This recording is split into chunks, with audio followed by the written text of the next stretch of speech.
দুর্ভাগ্য আমাদের যে আমরা নিজেদেরকে মুসলিম দাবি করি, আমাদের কোনো অ্যাসেট ছুটে গেলে সেটা নিয়ে আমাদের অনেক পেরেশানি হয়। কিন্তু আমার ঈমান দুর্বল হয়ে যাচ্ছে কিনা, আমি কুফরের কাছাকাছি চলে যাচ্ছি কিনা, আমার ইসলাম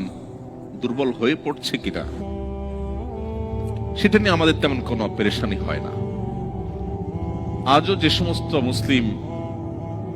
পৃথিবীর বিভিন্ন প্রান্তে, এমনকি মুসলিম সমাজ এবং সোসাইটির মধ্যে বসবাস করেও নিজের ইসলামী আইডেন্টিটি ধরে রাখতে পারেন না, তাদের সবচেয়ে বড় ঘাটতি এবং দুর্বলতার জায়গাটা হলো ঈমানের দুর্বলতা। মাল্টিকালচারাল সোসাইটিতে যদি ইসলামকে বুকে ধারণ করে মাথা উঁচু করে হীনমন্যতাকে দূরে ঠেলে আপনি যদি আপনার দ্বীনকে নিয়ে আপনি প্রাউড করেন, আপনি যদি একজন ভালো এবং আদর্শ মুসলিম হিসেবে নিজেকে আপনি উপস্থাপন করতে পারেন, আপনার ফ্যামিলিকে যদি আপনি গড়ে তুলতে পারেন, সন্দেহাতীত ভাবে এটা বহুমুখী চ্যালেঞ্জিং। প্রতিকূল পরিবেশে নিজের ঈমানকে, মুসলিম আইডেন্টিটিকে যদি কেউ উঁচু করে